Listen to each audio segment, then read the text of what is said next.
Welcome to Office Hours, our monthly session where we dig into marketing automation insights, best practices, and real-world situations. Your questions drive these sessions, so thank you to everyone who submitted questions ahead of time. After we wrap up today, we would love your feedback through a short survey. It helps us to make each session better than the last. This session is being recorded. A replay link and a copy of today's presentation will be sent by email tomorrow. We also have a special offer to share at the end, so be sure to stick around.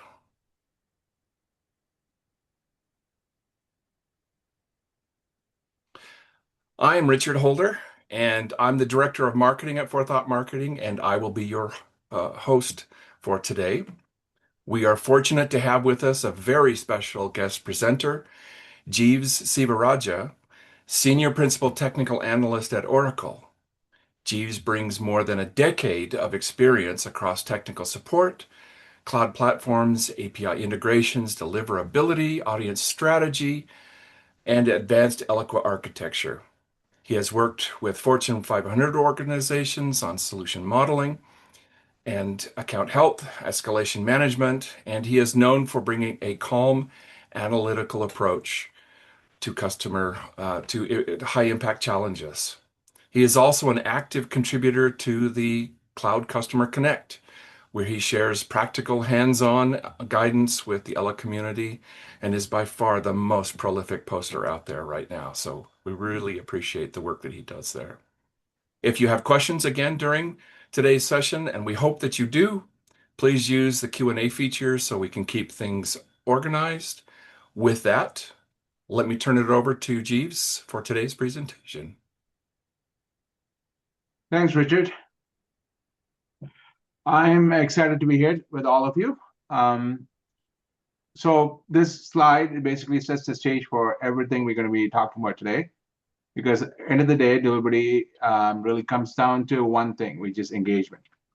The way I like to think about it is simple. It's like learning to read the road before you drive. Once you understand the conditions, you can choose the safest and smartest route. And that is what we're going to focus today. Improving inbox placement by sending to the right audience at the right time.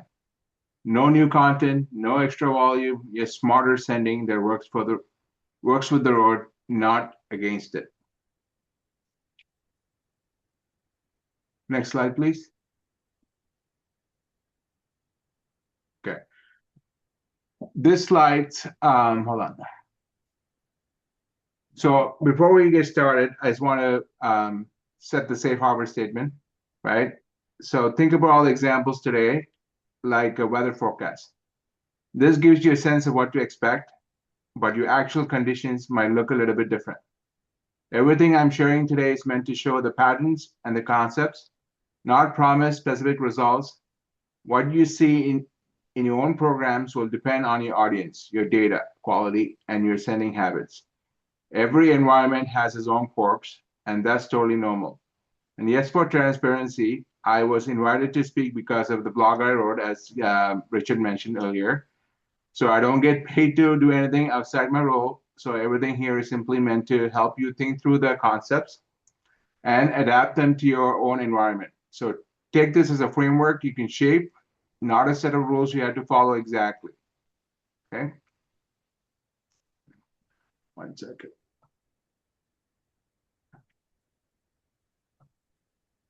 Just gonna bear with me 1 minute, please.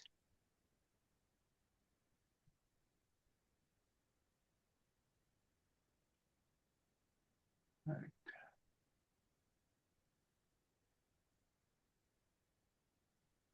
All right. So delivery has a lot of moving parts. Configuration, content, volume patterns, audience quality.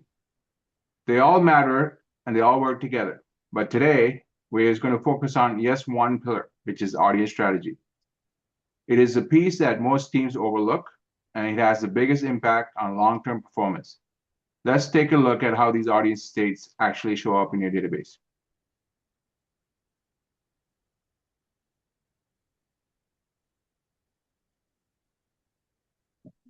Now that we have set the context, here is where we're headed. I like to compare this to learning a sport. You start with the rules, then the positions, then the plays, and eventually you learn how to adjust as the game changes. A simple example is sequencing sent by engagement tier. When teams do this, mailbox providers see strong early signals and inbox placement improves. And the real value is that it becomes a repeatable process you can use for every campaign. So with that in mind, let's look at how engagement shapes deliverability.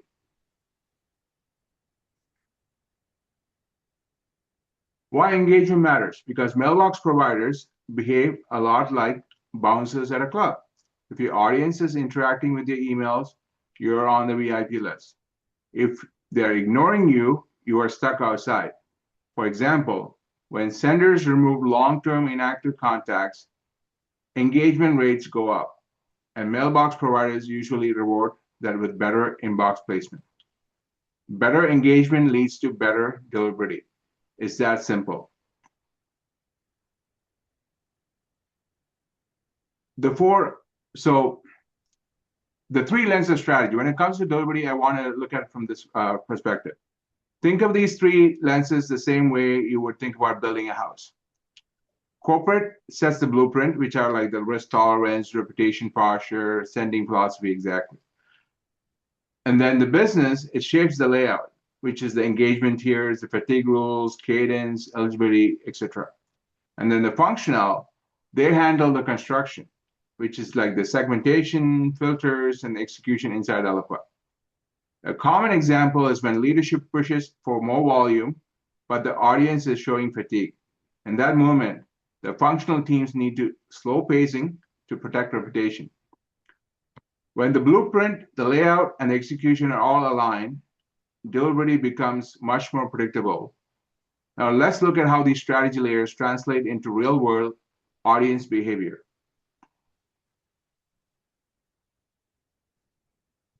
Every contact in your database falls into one of four audience states, and that's the easiest way to picture them, to think about driving conditions. Tiered contacts are like clear roads. They're safe and predictable. Fatigue contacts are light rain. You can drive, but slow down. Unengaged contacts are like driving during heavy fog. Visibility is low, so move carefully. Cold contacts are like black ice. High risk, and one wrong move can cause problems. Each state needs a different level of caution. When you reduce volume to cold contacts and focus on tiered and fatigue audiences, throttling and filtering usually drop because engagement looks healthier. Now that we have mapped the condition, let's talk about how these states show up in your database. Understanding engagement tiers. Engagement is like a lot like food freshness. 0 to 30 days is fresh. 31 to 90 days is still good. 91 to 180 days is getting stale. This is why sequencing matters. When you start with your freshest tiers, mailbox providers see the strong early engagement, and inbox placement stabilizes. Once you start thinking about engagement in terms of freshness, it becomes clear why recent activity carries so much weight. How do you work with tiered contacts? Tiered contacts are your regular gym goers. They show up consistently and respond well.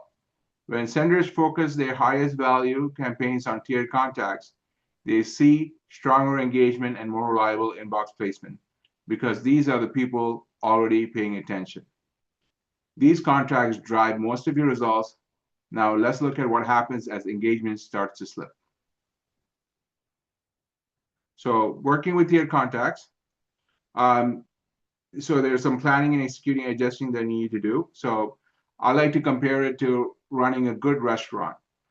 You plan the menu, you serve your best customers first, and you adjust it if something is not landing well. Tier 1 gives you the strongest signals. Tier 2 gives you the healthy signals. Tier 3 gives you weaker signals that need more care. If Tier 3 performance softens, then tightening the engagement window usually brings them back into balance.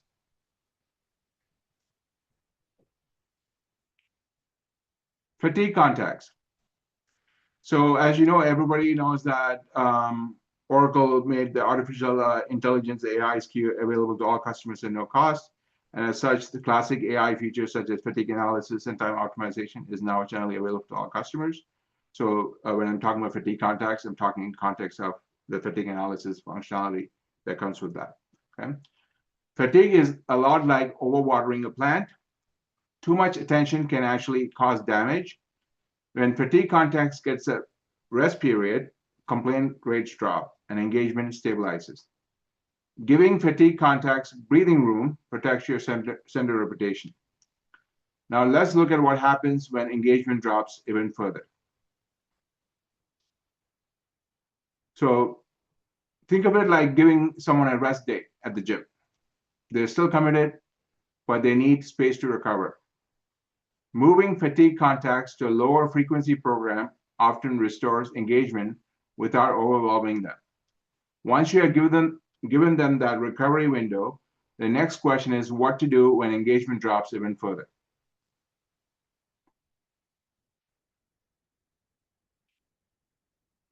Unengaged contacts. Unengaged contacts are like loyalty card holders who haven't visited in months. They still exist in your system, but they're not showing any signs of life. A simple example is when unengaged contacts are removed from weekly sends. Inbox placements often improves because your engagement rates rise the moment you stop sending to people who aren't responding. The benefit is that you strengthen your signals and make it easier for mailbox providers to trust your mail. Now, if that's what unengaged looks like, the next group takes the things a step further. These are the contacts who haven't interacted in a long time, and the risk level changes pretty dramatically as they get colder. So before we go into colder contacts, I also want to explain how to work with unengaged contacts. With unengaged contacts, the goal is simple. Wake them up or prepare to let them go. A lightweight engagement, a re-engagement email sometimes like still want to hear from us can bring some people back. If they respond, is great. If not, move them to lower frequency sends or sunset them entirely. This protects your engagement rates and keeps your list healthy. Cold contacts. Cold contacts are like trying to start a car that has been sitting in the snow for a year. No activity, no signals, and a lot of risk. If you try to fire everything up at once, and a lot of risk if you try to fire everything up at once. Sending to a large group of cold contacts often triggers throttling because mailbox providers see a sudden spike to people who have not responded. In ages, careful handling prevents blocks and throttling. How to handle cold contacts? Think of it like flipping a breaker after a power switch.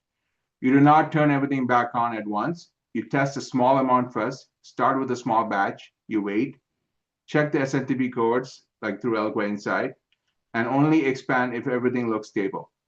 If you see a spike in soft bounces or complaints, stop immediately. This is one of the safest ways to test older data without risking your domain reputation. So how it all works in Eloqua.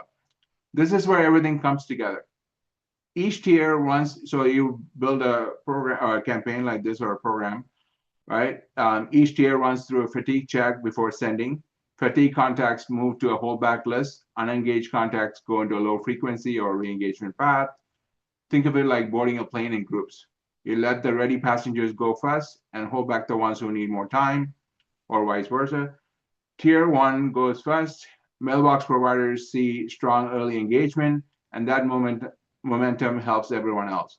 This structure protects your sender reputation automatically. Okay. The email step is where your strategy becomes real. It is your traffic light, controlling, pacing, routing, timing. This is where it all happens in the email step in a campaign. If you set a batch size of 5,000 or 10,000, for example, Eloqua sends in waves instead of blasting everyone at once. That creates a natural sending patterns mailbox providers trust. Send-time optimization, again, it's a feature that comes with the AI SKU if you opted in for it. Helps you pick the best time for each contact based on past behavior.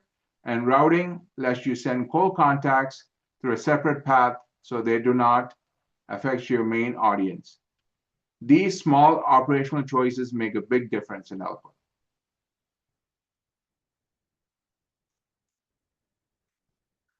Normal versus extending sending windows. Think of the extended windows as your safety net. They give you more room to spread out volume when risk is higher. Normal windows are for healthy, engaged audiences. Extended windows are for lower engagement tiers, fatigue contacts, cold or legacy data, or any recent throttling. The goal is simple: spread volume to reduce risk and improve inbox placement in return.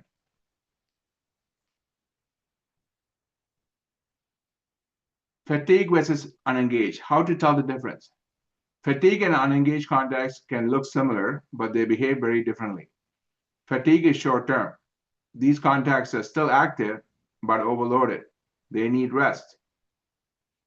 Unengaged contacts have not shown a signal in a long time. They need a wake-up call or a low-frequency path. One group needs recovery, the other needs re-engagement.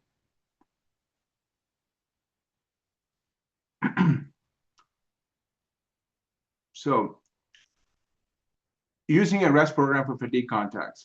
A REST program could be one of the simplest ways to protect your reputation while keeping people in your ecosystem.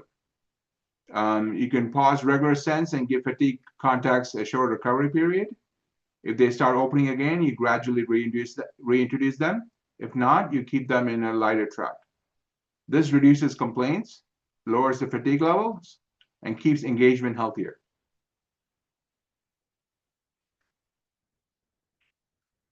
Sometimes it helps to explain deliverability in familiar terms. In this playbook, we're going to use some baseball analogies here, metaphors, sorry. The email step is the pitcher because it controls the pace. SEO is the pitch selection because it chooses the right moment. Routing is like the defensive shift because it adjusts based on risk. The REST program is the bullpen because it is where fatigue contacts recover. These metaphors makes this strategy intuitive, especially for teams new to deliverability. So this is the core philosophy about everything we're talking about today, right? Just because someone has a ticket does not mean they're ready to board a plane or a train, right? Eligibility means the contact can receive an email. Readiness means they should. Someone might be subscribed, but they have not opened in months. They're not ready. And sending to them weakens your signals. When you send based on readiness instead of eligibility, you protect your reputation and improve results. This mindset shifts separates high-performing programs or campaigns from the ones that struggle.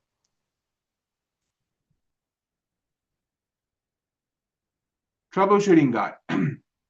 So I have my own troubleshooting guide for customers when they open SRs or ask questions on Cloud Customer Connect. But this can apply to your organization as well. You can create your own troubleshooting guide based on how you send emails in your company and what kind of issues you encounter on a regular basis, right? When you send emails, kind of thing. So you have something to work off of. So I like to think about troubleshooting guide as your dashboard warning lights in a car, right? When something goes wrong, the first thing to check is which audience stays costed. So, for example, low inbox placement. If there's a low inbox placement issue, I will be tightening the tiers from 180 days to 120 days to improve Gmail inboxing, for example. Or if that doesn't work, even tighten it further, right? High complaint rates, for example. Sending to fatigue contacts can trigger complaints, and pausing them usually resolves it. Microsoft throttling. Again, looking back at tier 3 engagement, reducing them can actually help with throttling. Soft bounces. Repeated soft bounces from cold contacts are a sign they should be suppressed. I've seen that. I've seen in Eloqua where Customers are sending emails to the same contact over and over again. I see them in the bounce back report, but when I go and check the contact activity overview, the emails are being sent, but I don't see any opens or clicks for that for in ages, right? And we continue to send to those contacts. Execution list. These are your safe driving habits. The behaviors of strong technical marketers.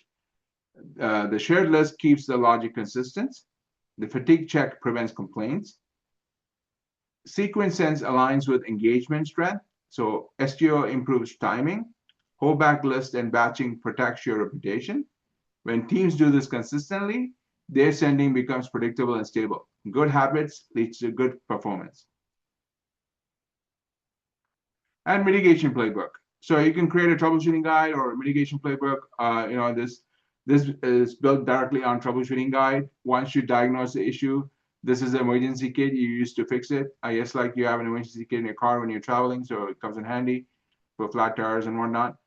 So like that, when you have running into a delivery issue, if you're having a playbook, mitigation playbook, that comes in handy, so that you know what to do for every scenario that you might encounter, especially when you're on vacation or if you are if you have new team members there, you can give them as a guide they can follow, kind of thing, right? If Gmail filtering increases, send to tier 1 only. If Microsoft starts throttling you, reduce your tier 3 segments, right? So instead of 180 days, scale back, go down to 120 days. If it's still not working, and then bring it down to 90 days, kind of thing. So things like that. Small changes leads to bigger improvements, right? So if fatigue spikes, pause saturated contacts. If cold contacts, suppress them immediately. Each action matches a specific problem. Using a playbook like this stabilizes performance quickly. So the key takeaways, what are they? First, engagement drives inbox placement. It is the engine. When people interact, mailbox providers reward you. Second, audience stage determine risk. Tiered, fatigue, unengaged, cold. These are signals, not labels. Third, sequencing and fatigue rules protect your reputation. Lead with your strongest tiers, protect your audience from overload. Fourth, Eloqua helps you carry out the strategy, which are placing, routing, SEO, share filters, all the automation, all consistent, right? And finally, readiness matters more than eligibility. Just because someone can receive an email does not mean they should. With these principles in place, you have a clear framework for building a stable, predictable, high-performing email program or campaign. And these are some helpful resources. Richard will send you the PDF file, which will contain the links. So these are all individual blogs that you can find on Cloud Customer Connect. And if you have any questions pertaining to email delivery or any other topic, you can always reach out to me on our community. I'm very active on there. Or you can submit SRs, and then most of the time I end up working on them if it's escalated to us. If not, CCC is like one of the best positions. Like you can ask any questions you want, right? So on CCC. For this topic, we're only sticking with email delivery, but in general, if you have any other questions, you can definitely ask them. So these are your manuals and reference guides. They help you go deeper into concepts we covered today. They're not like homework. They're tools that make you stronger and more confident as you build and maintain a healthy email program. As you explore them, you will see how all the pieces fit together.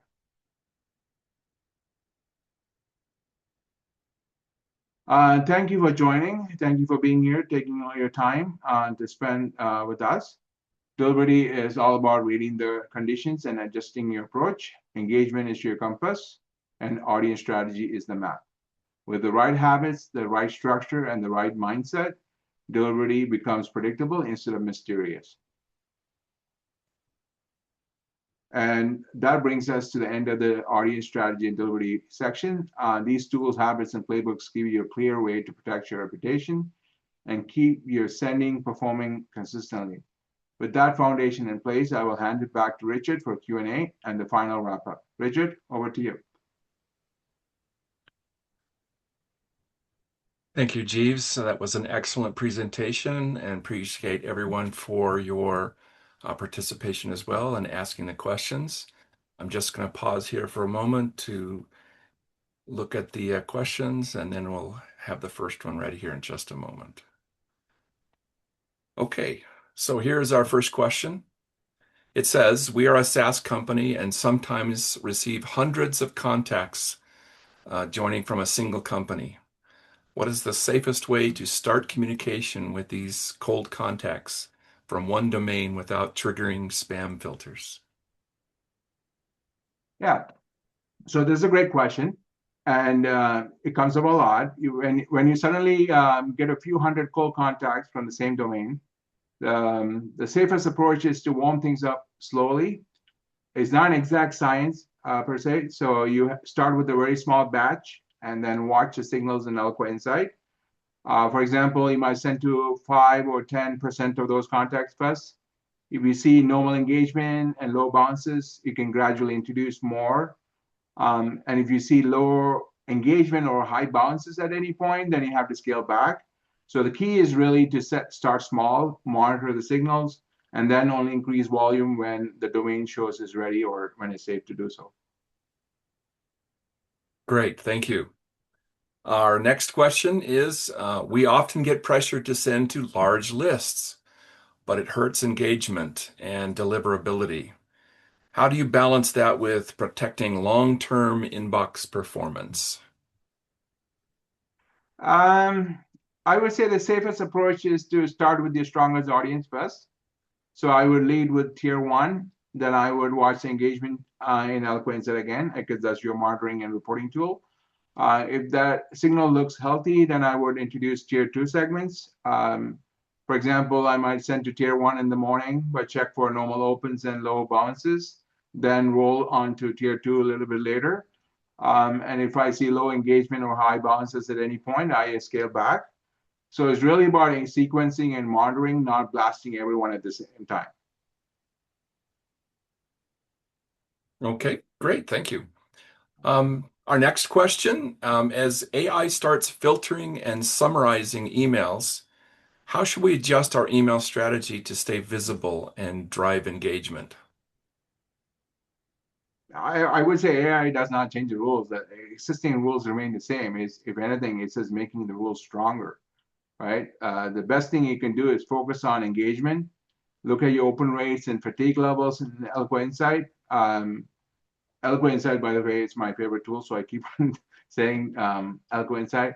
Make sure you're sending to everyone who are actually responding and keeping your first few words clear and meaningful, because AI often uses them in summaries. For example, something specific like March invoice is ready gets surfaced, while something vague like a quick update from our team is more likely to get buried. So it's really about sending to the right people, watching the signal, and adjusting it if engagement drops. And I also want to mention that with the, Eloqua has generative AI capabilities as well. So content generation, subject line generation, those are also available within Eloqua in your email editor. So I would recommend using that as well, so that you have better success with getting your emails in the inbox. Great, thank you. And as a reminder, everyone, if you have questions, please use the Q&A button. All right, and speaking of what your favorite report, the question here is there an Eloqua Insight report we can use to identify contacts that are eligible versus ready? Out of the box, no, but you can create on your own using different subject areas, right? And like you can use the email analysis by send date subject area combined with fatigue analysis. You can create custom reports and have them sent to you via agents or set up dashboards and Insight. But it will require a custom report basically in Eloqua Insight. You have to build it. Okay, great, thank you. Sir, here's a question on a slightly different topic. Some contacts cannot access our Eloqua landing pages when on VPN. Can you explain why? This is usually caused by VPN or firewalls rules blocking the content delivery network or assets used by Eloqua landing pages. So the best starting point will be the IT team. They can help troubleshoot. I believe I ran into this issue with the customer of mine on Cloud Customer Connect. I can share the link if you let me know who asked the question, right? And then it's a very broad topic. Like there's going to be so many things at play. We also can submit an SR, and then we can definitely have a look at this further as to see what's going on. Great. All right, so it looks like we have one final question here, and then we'll go to the wrap up. And this person is asking, GoToWebinar's unique join links sometimes do not appear in confirmation emails. Oh, here's a brain stumper. All right, what do you think? It could be a timing issue where the unique link has not synced from GoToWebinar to Eloqua when the email was sent. Right, that's just my working theory, but happy to have a further look into this. Right, so we need more details to give a more concrete answer, basically. Great. Do not hesitate to follow up with this question on the community forum and or send a message to us, and we would be happy to spend some time on it with you and work with Jeeves. All right, so that's the end of our questions today.